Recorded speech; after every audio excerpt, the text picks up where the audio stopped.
News first channel ಹಾಗೂ ಡಿಜಿಟಲ್ನಲ್ಲಿ ಜಾಹೀರಾತು ನೀಡಲು ಈ ನಂಬರ್ಗೆ ಸಂಪರ್ಕಿಸಿ.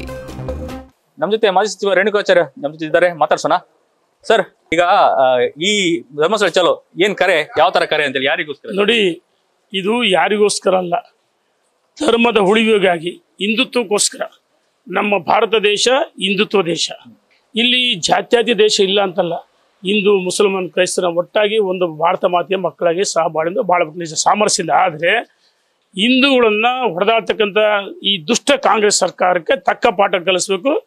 ಮತ್ತು ನಮ್ಮ ಹಿಂದೂ ಶ್ರದ್ಧಾ ಕೇಂದ್ರಗಳ ಮೇಲೆ ಈ ಕಾಂಗ್ರೆಸ್ ಸರ್ಕಾರ ನಿರಂತರವಾಗಿ ದಾಳಿ ಮಾಡ್ತಾ ಇದೆ. ಧರ್ಮಸ್ಥಳ ಇರ್ಬೋದು, ಅಥವಾ ಶಬರಿಮಲೆ ಇರ್ಬೋದು, ಅಥವಾ ಹಿಂದೂಗಳು ಏನು ಧರ್ಮವನ್ನು ಹೊಡಿತಕ್ಕಂಥ ಕೆಲಸವನ್ನು ಈಗ ಮುಖ್ಯಮಂತ್ರಿಗಳು ಸರ್ಕಾರ ಮಾಡ್ತಾರೆ.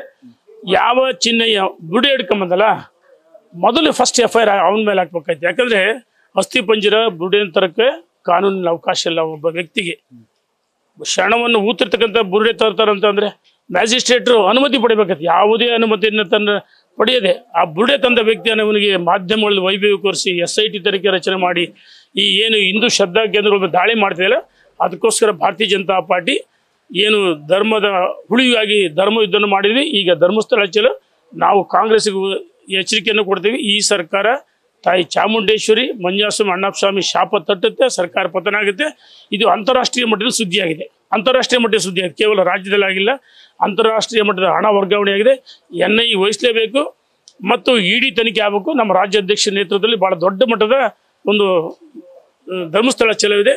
ಹಿಂದೂಗಳ ಶ್ರದ್ಧಾ ಕೇಂದ್ರಗಳ ಮೇಲೆ ದಾಳಿ ಅದರ ಸಹಿಸಲ್ಲ ಅಂತ ನೋಡಿ ಸರ್ಕಾರಕ್ಕೆ ಎಚ್ಚರಿಕೆಯನ್ನು ಕೊಡ್ತಾರೆ. ಸರ್ಕಾರ SIT ಮಾಡಿದೆ, ಆಲ್ಮೋಸ್ಟ್ ಇದು ಎಂಕ್ವೈರಿ ಆಗ್ತದೆ, ಸರಿ ದಾರಿ ಇದೆ. ಈ ಸರ್ಕಾರಕ್ಕೆ ಗುಂಡಿ ಮುಚ್ಚೋ ಯೋಗ್ಯತೆ ಇಲ್ಲ. ಗುಂಡಿಗಳು ತೆಗಿತದೆ, 17 ಗುಂಡಿ ತೆಗೆದು ಯಾಕೆ ಸಿಗಲಿಲ್ಲ ಅಸ್ಥಿ ಪಂಜರಗಳು?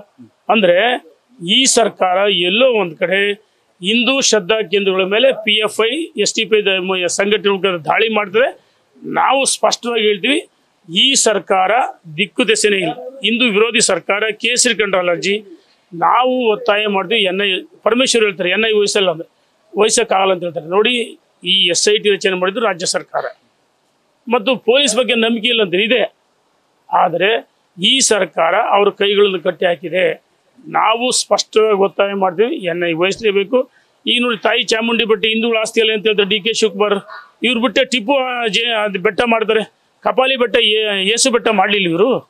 ಹಿಂದೂ ಶ್ರದ್ಧಾ ಕೇಂದ್ರಗಳ ಮೇಲೆ ದಾಳಿ ಆಗ್ತದೆ. ನಾವು ಹಿಂದೂಗಳು ಜಾಗೃತರಾಗಬೇಕು, ಒಂದಾಗಬೇಕು. ಅದಕ್ಕೋಸ್ಕರ ನಾಳೆ ಧರ್ಮಸ್ಥಳ ಚಲೋ ಇದೆ, ED ತನಿಖೆ ಆಗಬೇಕು, NIA ವಹಿಸಲೇಬೇಕು ಅಂತೇಳಿ ನಾವು ಒತ್ತಾಯ ಮಾಡ್ತೀವಿ. ಇಷ್ಟು ರೇಣುಕಾಚಾರ್ಯ ಮಾತು. ಕೇವಲ NIAಗೆ ಇದು ವಹಿಸಬೇಕು ಅನ್ನುವಂಥ ಒತ್ತಾಯ ಈಗ ಸದ್ಯ ಬಿಜೆಪಿ ಮುಖಂಡರದ್ದು ಹಾಗೂ ರೇಣುಕಾಚಾರ್ಯ ಅವ್ರದ್ದು ಕೂಡ. ಕ್ಯಾಮರಾ ಪರ್ಸನ್ ಲಿಂಗಪ್ಪ ಜೊತೆ Parikshit Shet, news first Mangaluru. News first ನಿರ್ಭೀತಿಯಿಂದ ನಿಮ್ಮ ಪರವಾಗಿ.